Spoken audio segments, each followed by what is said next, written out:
One Tuesday morning in autumn, at precisely 8:30, Sherlock Holmes received a mysterious message that two men of great public distinction would be visiting Baker Street in their private capacity and under circumstances of complete secrecy.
In brief, Mr. Holmes, a document has been stolen from my private dispatch box. And when I discovered my loss, which was at 8 o'clock this morning, I at once informed the Prime Minister.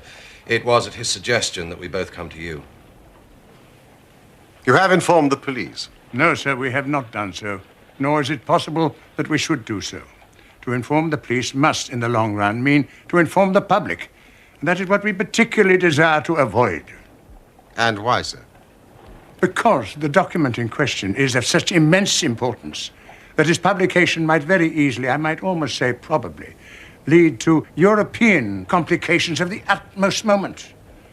Unless its recovery is attended by the utmost secrecy, then it may as well not be recovered at all. For all that is aimed at by those who have taken it is that its contents should be generally known. I understand. Watson, do sit down. Now, Mr. Trelawney Hope, I would be much obliged if you would tell me the exact circumstances under which this document disappeared. As Secretary of State for European Affairs, I received the letter 6 days ago. It was a letter from a foreign potentate, you understand.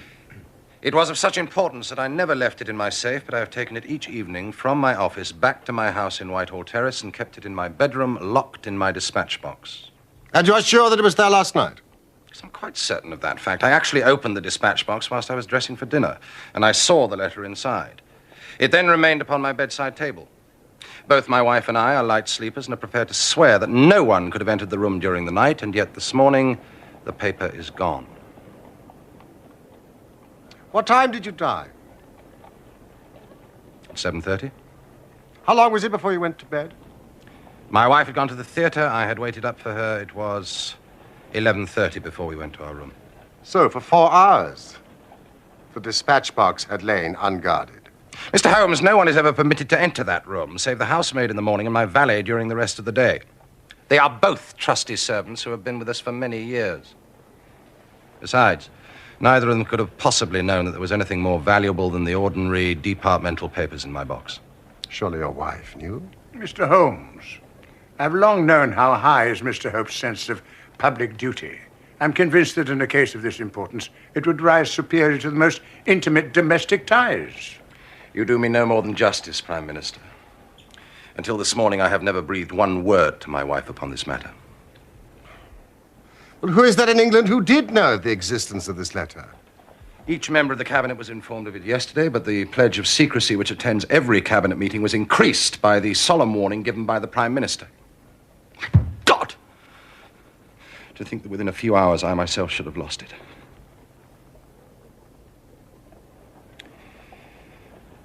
Besides the members of the cabinet, there are 2, possibly 3 departmental officials who know of the letter. No one else in England, I assure you.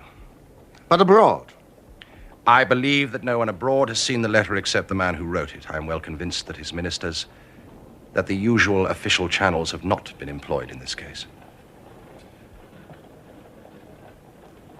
Now, sir, I must ask you more particularly what this document is and why its disappearance should have such momentous consequences. Well, Mr. Holmes, the envelope is a long, thin one of pale blue color. There's a seal of red wax stamped with a crouching lion. It is addressed in large, bold handwriting. Interesting and indeed essential as these details are, my inquiries must go more to the root of things. What was the letter? It is a state secret of the utmost importance, which we cannot tell you, nor do I see that it is necessary. If by the powers which you are said to possess you can find such an envelope as I've described with its enclosure, then you will have deserved well of your country and earned any reward which it is within our power to bestow. Gentlemen, you are two of the most busy men in the country. And in my own small way, I have a good many calls upon me. I regret exceedingly that I am unable to help you in this matter, and any continuation of this interview would be a waste of time. I am not accustomed, sir, to such.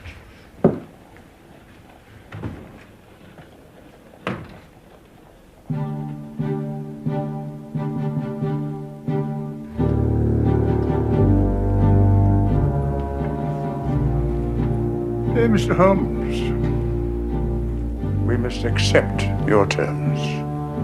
No doubt you are right, and it is unreasonable for us to expect you to act unless you have our full confidence. I agree with you, Prime Minister. Then I will tell you, relying entirely upon your honor and that of your colleague, Dr. Watson, I must appeal to your patriotism also, for I cannot imagine a greater misfortune for this country than that this affair should come out. You may safely trust us.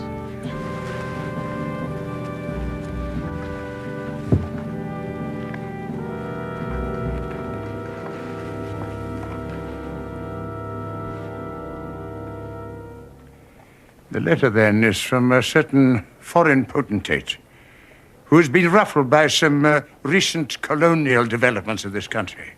It is written hurriedly and upon his own responsibility entirely. At the same time, it is couched in so unfortunate a manner that its publication would undoubtedly lead to the most dangerous feeling in this country. There would be such ferment, sir, that I do not hesitate to say that within a week of the publication of this letter, this country would be involved in a great war. And it is this letter which may well mean the expenditure of £1,000 million and the lives of 100,000 men.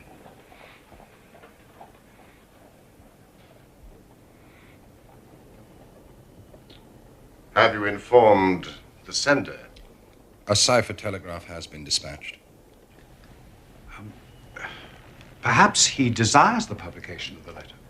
No, Doctor, we have strong reason to believe that he already understands that he has acted in an indiscreet and hot-headed manner. It would be a far greater blow to him and his country than to us if this letter were to come out. If this is so, in whose interest is it that the letter should come out? Why should anyone desire to steal it and to publish it? And there, Dr. Watson, you take me into the realms of high international politics.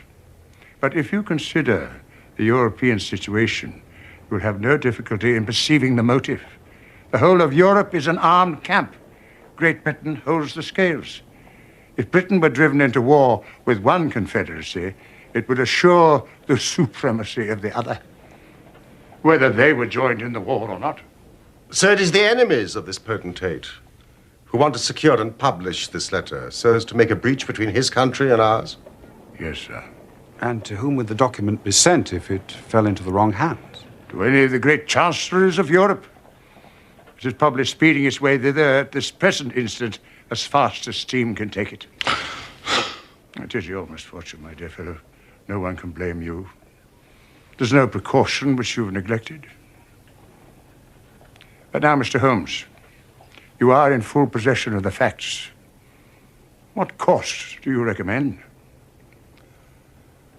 You think that if this document is not recovered, there will be war? I think it is very probable. Then, sir, prepare for war. That is a hard saying, Mr. Holmes. Consider the facts.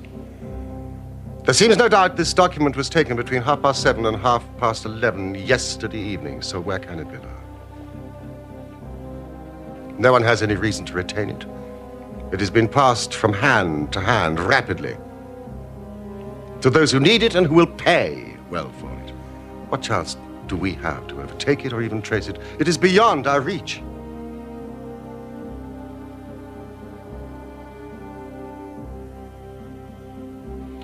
What you say is perfectly logical, Mr. Holmes. I feel that the matter is indeed out of our hands. Meanwhile, hope. We cannot ignore all our other duties on account of this one misfortune.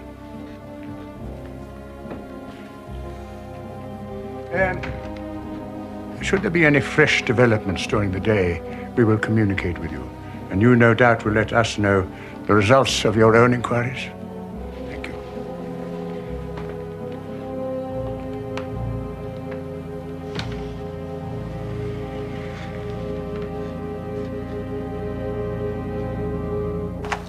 Telegram! Westminster murder!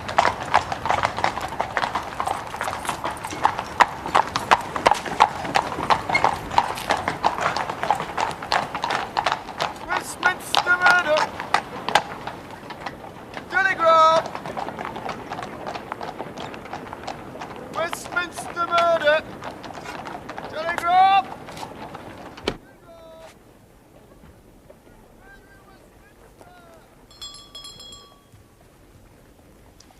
The situation is desperate, but not hopeless. There are only 3 men capable of playing so bold a game: Oberstein, La Rothiere, and Eduardo Lucas. Even now, if we could be sure which one of them has taken it, it is just possible that it does not pass out of their hands. It's a question of money with these fellows, isn't it? And we have the British Treasury behind us. Oh, if it's on the market, I'll buy it. If it means another penny on the income tax. Come in. Excuse me, Mr. Holmes. Mrs. Hudson, what is it? Lady Hilda Trelawney Hope. Show her in.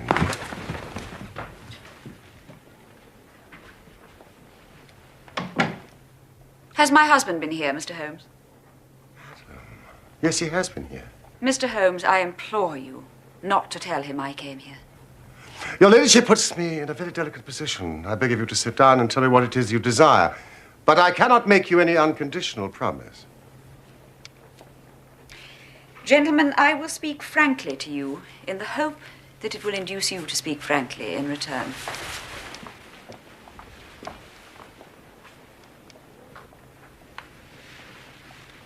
There is complete confidence between my husband and myself in all matters except one. That one is politics. On this, his lips are sealed. He tells me nothing. Now, I am aware that there was a most deplorable occurrence in our house last night. I know that a paper has disappeared, but because the matter is political, my husband refuses to take me into his complete confidence. Now, it is essential, I say, that I should thoroughly understand it. You are the only people, save these politicians, who know the true facts. At least I presume you do. You presume correctly, madam. I beg you, then, tell me exactly what has happened and what it may lead to. Tell me all, Mr. Holmes. Let no regard for my husband's interests keep you silent, for I assure you that his interests, if you would only see it, will be best served by taking me into his complete confidence. What was this paper which was stolen? Madam, what you ask me is really impossible. You must see that this is so. I mean, if your husband thinks fit to keep you in the dark over this matter, is it for me, who has only learned the true facts under the pledge of professional secrecy, to tell what he has withheld? Is it not unfair to ask it? It is he who you must ask. I have asked him. I come to you as a last resort.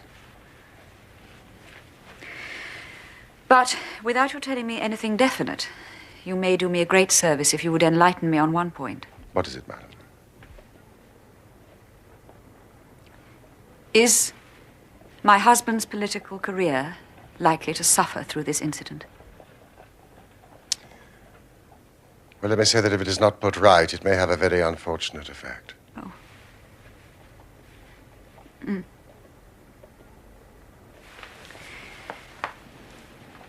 One more question, Mr. Holmes.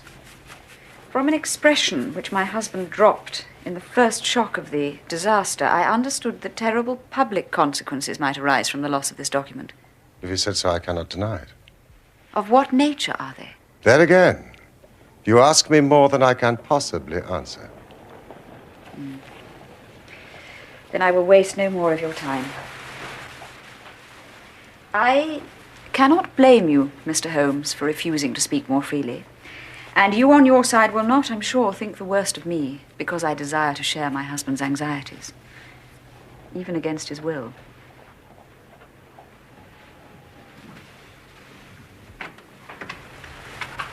Once more, I beg you will say nothing of my visit. I say, what a really remarkable and beautiful woman. The fair sex is your department, Watson. What did you really want? Surely her own statement was clear and her anxiety very natural.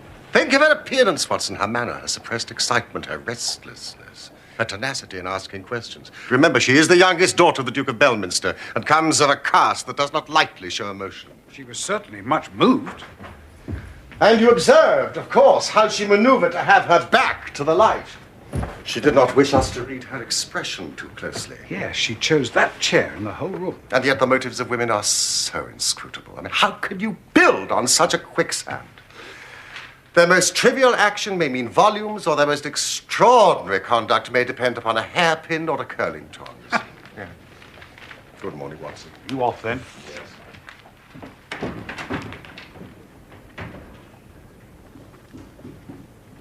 Holmes! Was one of the agents you spoke of called Eduardo Lucas? Yes. Of Godolphin Street? Yes. You'll not see him. Why not? He was murdered in his house last night.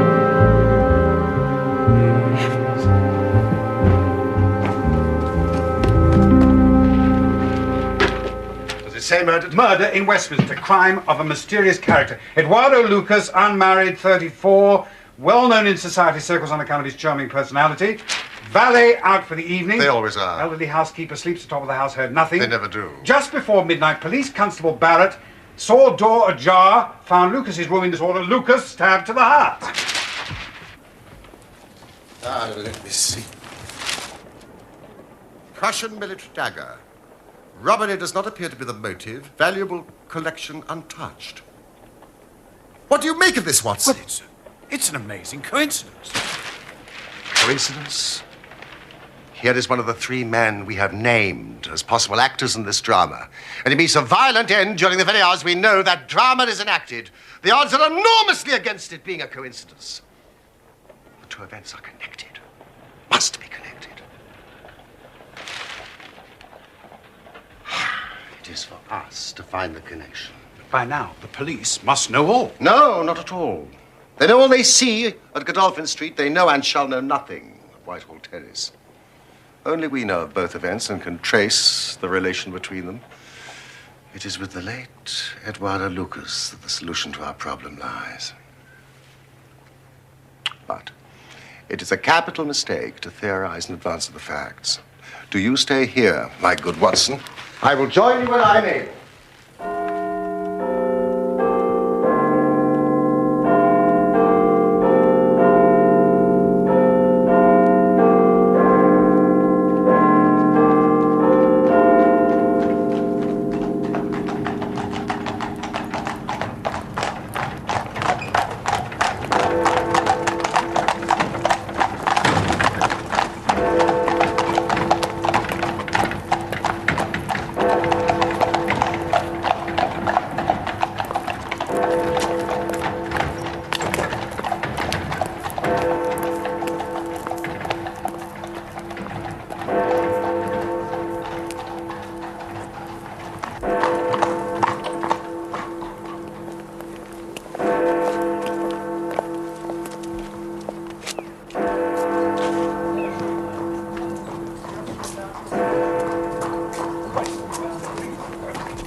They've arrested the valet. Lestrade has been put in charge of the case. He's buzzing around like a bluebottle. I've got to know him rather well. Would it help if I spoke to him? No, it would not. This is a case where the law is as dangerous to us as the criminals are. We must be patient and wait.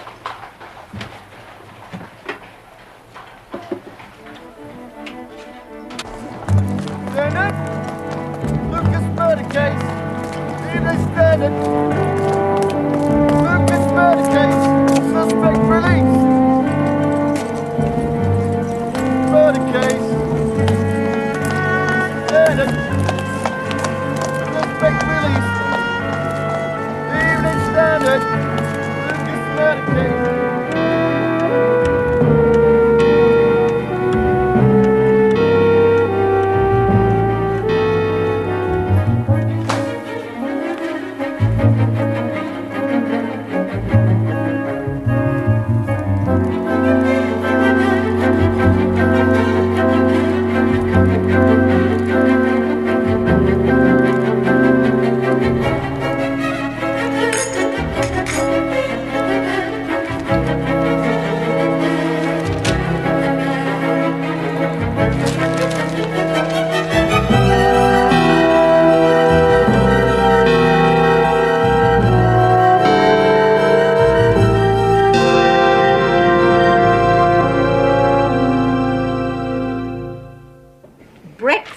Mr. Holmes. No, thank you, Mrs. Hudson. I don't want any. I don't know. You'll fade away at this rate. I say, Holmes, they've found the murderer.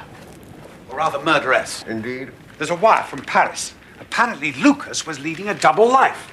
He had a Creole wife in France where he called himself Henri Fournay. The woman was reported to the police yesterday by her servants. She is quite insane, a mania of a dangerous and permanent form. Poor woman. But listen to this.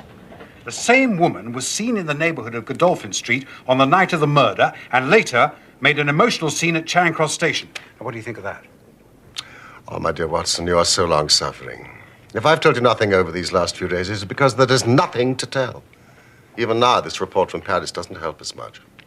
Well, surely it's final as regards Lucas's death. The man's death is a mere incident, a trivial episode in comparison with our real task, which is to trace the document and save a European catastrophe. Now, if the letter were loose... No, it cannot be loose. But if it isn't loose, where can it be? Who has it? Why is it held back? Well, if Lestrade found it amongst Lucas's papers, he's not such a fool as to announce it. He would inform the Chief Commissioner. The Chief Commissioner would inform the Home Secretary, and he, in turn, the Prime Minister. No, it's not among Lucas's papers. But why is it held back? That is the question which beats in my brain like a hammer. Was it a mere coincidence that Lucas should meet his death on the night when the letter disappeared? Did it ever reach him? Has this mad wife of his taken it with her to Paris? If so, is it in her house in Paris? Should I go to Paris? That would alert the French police. Now, every man's hand is against us. And yet, the interests at stake are colossal. You know, should I bring this to a successful conclusion, it will certainly represent the crowning glory of my career. Holmes! Go!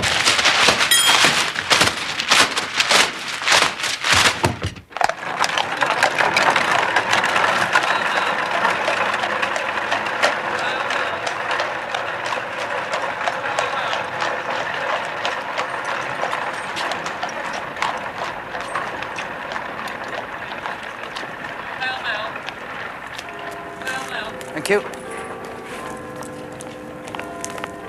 There you go, Gov. Thank you. Hail, hail. Mr. Holmes!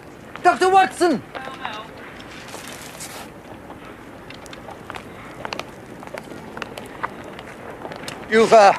You've no doubt been following the Lucas case? Lucas? Lucas.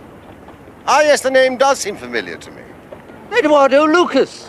Found murdered last Tuesday night at his house in Godolphin Street. Rather a distinguished gentleman. Student of international politics and a remarkable linguist, so they say. I've been in charge of the case, matter of fact. Not an easy task by any means. Some delicate problems, you understand. But with the aid of our French friends, I've been able to bring the case to a satisfactory conclusion. All the loose ends tied up. Oh, we've got it. Clear as if we'd seen it. Well, congratulations, Lestrade. Another feather in your cap. Thank you. Yes, indeed.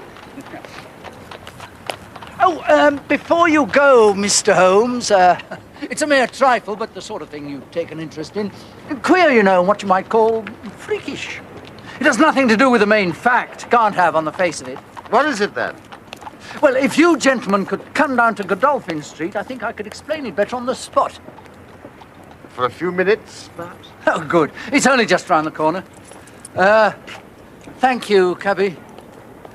Keep the change.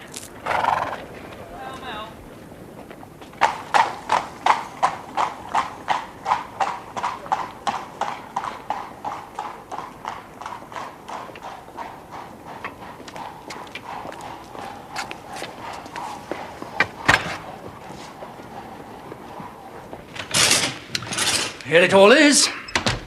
Now, the woman must have knocked on the door after she saw the valet had gone out. A surprise visit, no doubt. Lucas let her in. He couldn't keep her on the street, could he, his own wife? She was probably screaming at him, being French. Excuse me. Saying how she'd traced him and reproaching him and so on. Anyway, they came in here, and one thing led to another. And with the daggers being so handy, the end came soon.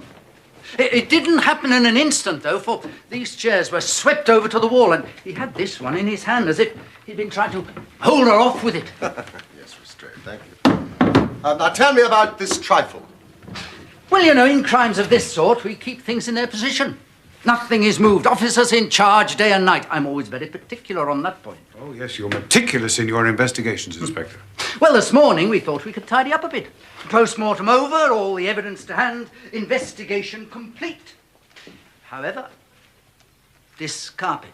As you can see, it's not been fastened down, it's just been laid there. Now, we had occasion to raise it. And we found... Yes? You'll never guess in 100 years what we did find, Mr. Holmes. Now, you see this stain? A good deal of blood must have soaked through, must it not? Oh, undoubtedly it must. Then you'll be surprised to hear that there is no stain on the woodwork to correspond. No stain? But there must be. So you would say. Fact remains. There isn't.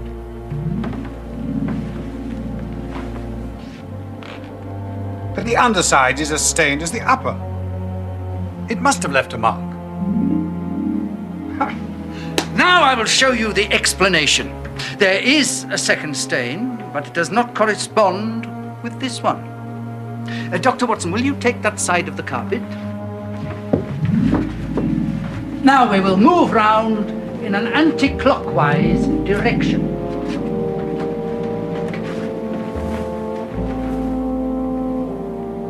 What I want to know is, Mr. Holmes, who shifted the carpet and why?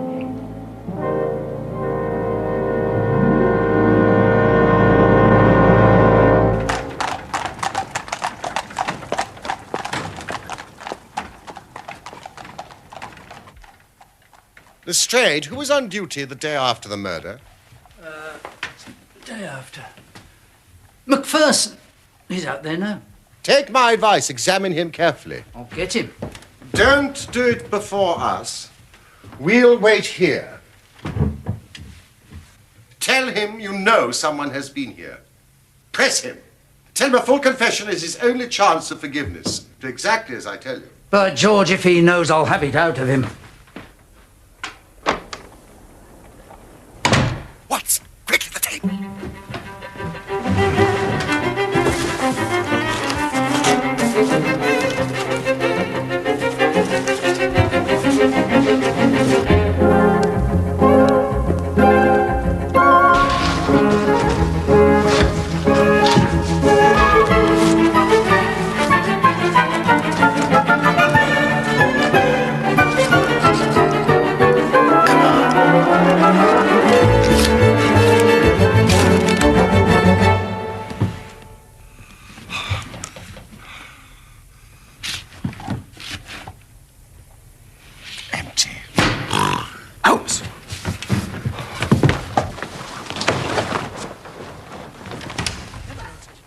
years in the force.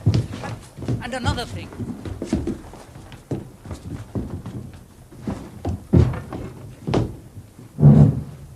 In here, Constable. Macpherson, how's the family? Very well, thank you, sir. Well, come on, out with it. Let these gentlemen hear of your inexcusable conduct. Well, I meant no harm, sir, I'm sure. This young woman came to the door answering an advertisement about typewriting. It was mistook the house, she said. Well, we got talking, sir. You know how it is. It's a bit lonely when you're out there on duty all day. What happened, Macpherson? Well, sir, we got talking about the crime. She had read about it in the paper, she said, and wanted to see what it was done. So I saw no harm in letting her have a wee keek. She got just about in the door there, spotted that mark in the carpet, and down she dropped on the floor and lay for dead. And no wonder. Go on, Macpherson. Well, sir, I was away around at the Ivy plant for some brandy, and by the time I had brought it back, the young woman had... Well, she wasn't here anymore. She had recovered and was off. Ashamed of herself as like as not, and dared to not face me.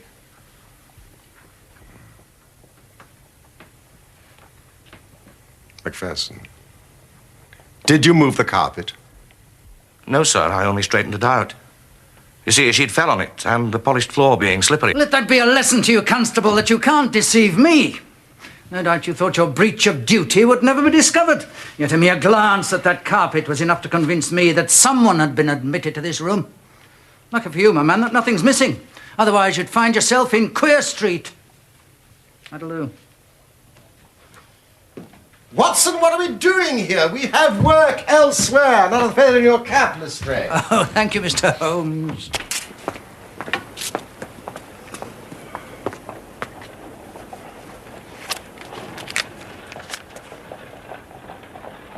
Good Lord, Mr. Holmes. Hey! Have you solved it?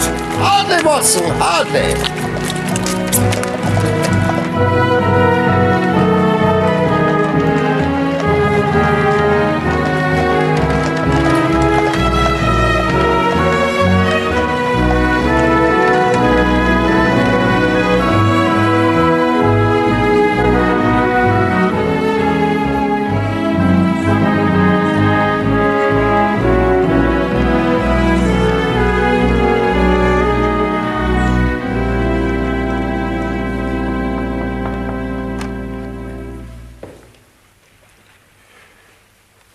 Two gentlemen wish to speak to you, milady. They do not have an appointment. Who are they, Bates? Mr. Sherlock Holmes and a Dr. Watson, my lady.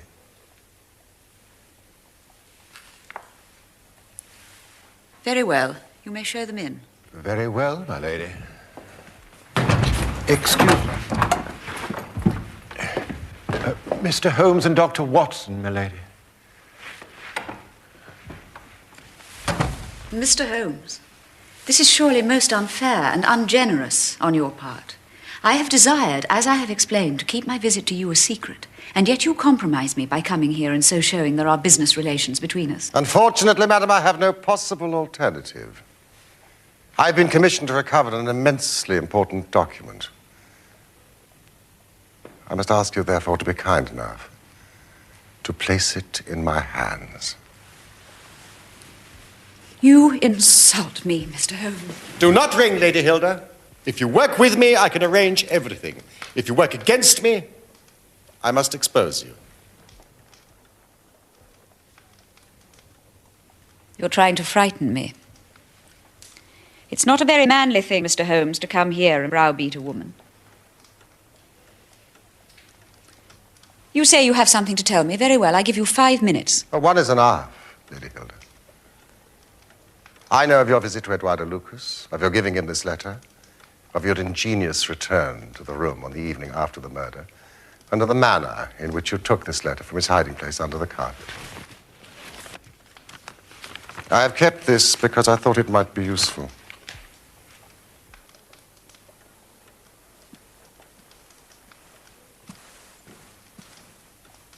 The policeman recognized you. Once again, Mr. Holmes, I tell you, you're under some absurd illusion. Oh, I am so sorry, Lady Hilda. I have done my best. But I see that I'm in vain. Is Mr. Trelawney Hope at home? He'll be back at 12:30, sir. Then we have a quarter of an hour. We will wait here.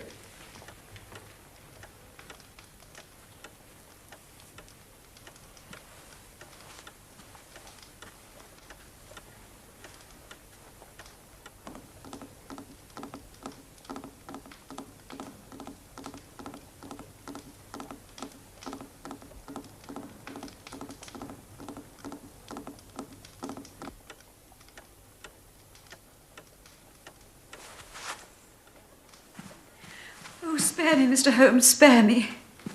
For heaven's sake, don't tell him.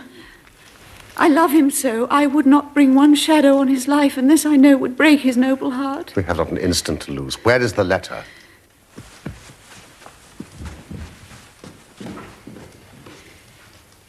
Here it is. Wish to heaven I'd never seen it. And the dispatch box?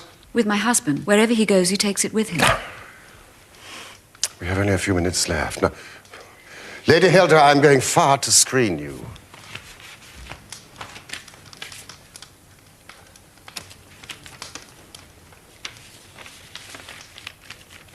In return, you will spend the time telling me frankly the real meaning of this extraordinary affair.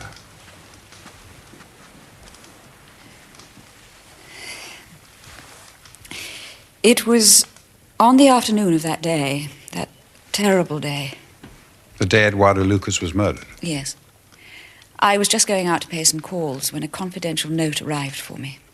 It was from Lucas, asking me to visit him urgently, as he had important and private information for my ears alone.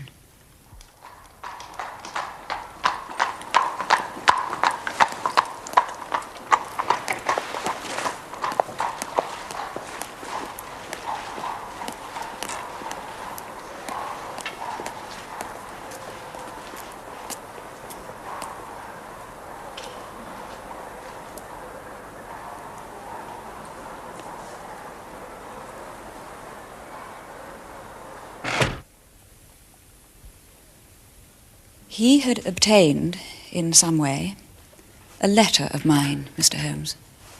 An indiscreet letter, written before my marriage. Foolish letter, the letter of an impulsive, loving girl. I meant no harm, yet my husband would have thought it criminal. Had he read that letter, his confidence would have been forever destroyed.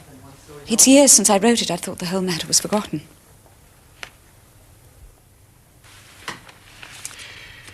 No doubt you remember the content very well. Very sprightly, I must say. Very sprightly. You make a charming correspondent. What do you want with me, Mr. Lucas? May I have my letter back, please? Of course you may, Lady Hilda. But this is a very valuable piece of paper, would you not agree? I'm sure if it was laid before your husband, he would hardly fail to appreciate the contents. You're a blackmailer. A businessman, Lady Hilda. This is purely a business transaction on my side. I can assure you I wish no ill to you or your husband. How much money do you want for that letter, Mr. Lucas? Let's not speak of money, madam. My business is not so simple as that. Well, the matter is an easy one.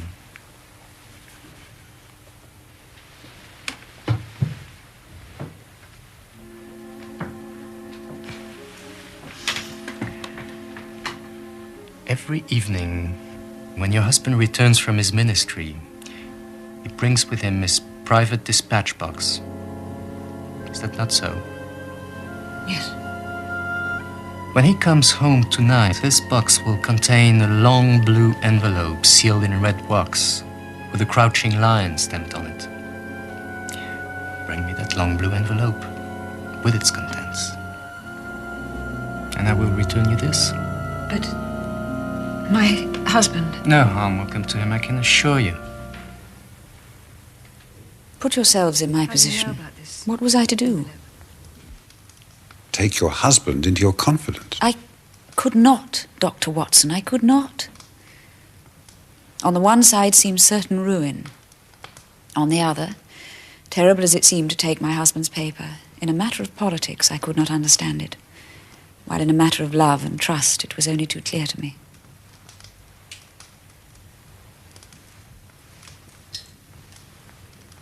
I did it, Mr. Holmes. I did it. I invented a story about going to the theatre.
Je le savais. Alors c'est toi, sa nouvelle petite pute. Marianne, qu'est-ce que tu fais ici? Marianne, tu sais bien que tu n'as pas le droit de quitter l'hôpital, arrête. Je suis sa femme. Marianne, ça suffit.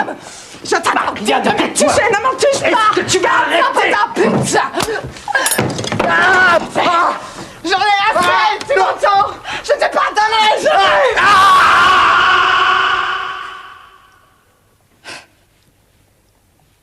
The next morning, I realized I'd only exchanged one trouble for another.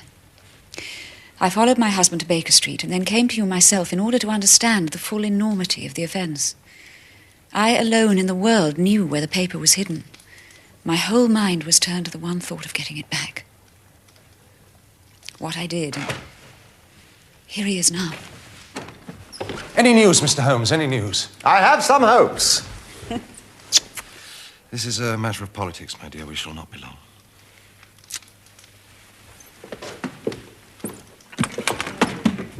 The Prime Minister is lunching with us. May he share your hopes? He has nerves of steel, and yet I know that he's hardly slept since this terrible event. Mr. Holmes has some news for us, sir. Ah. What have you to report, Mr. Holmes? Purely negative as yet. I have made inquiries at every point where it might be, and I'm sure there is no danger to be apprehended. That's not enough, Mr. Holmes. We cannot live on this volcano. We must have something definite. I have high hopes of getting the letter back. That is why I'm here. The more I think of it, the more I am convinced that the letter has never left this house. Oh, really, Mr. But why should anybody take it in order to keep it in this house? I'm not convinced that anybody has taken it. Mr. Holmes, this joking is very ill-timed. You have my assurance it was taken. Have you examined the box carefully since last Tuesday morning? No, not thoroughly. I did not consider it necessary. You could conceivably have overlooked the letter. That is impossible, sir. I have heard of such things happening. You have other papers in the... Yes, all my confidential papers. It could have got mixed with that. It was on the top. The box could have been shaken. I had everything out. It's easily settled. Let's go and look. This is a farcical waste of time. Still, If nothing else will satisfy you, it shall be done.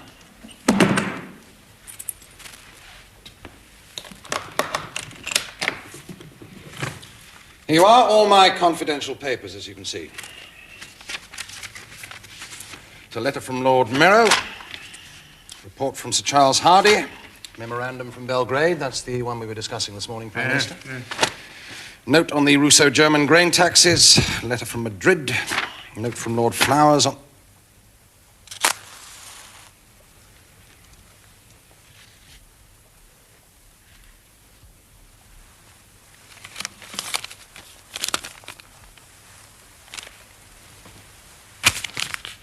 Yes, this is it.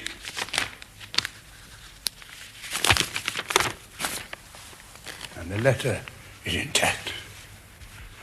Remarkable. This is inconceivable. Impossible, Mr. Holmes. Hilda! How did you know it was here? Because I knew it was no one else. I cannot believe my eyes! Hilda, we have found the letter. I know it is difficult for you to understand, but it is the most wonderful news. It's quite extraordinary. I went through every paper in here. I checked and I rechecked. It's incomprehensible that I should have overlooked it in this manner.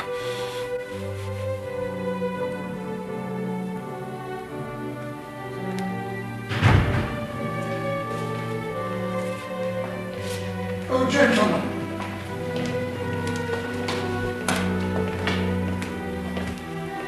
Come, there's more in this than meets the eye. Our Prime Minister, we too have our diplomatic secrets.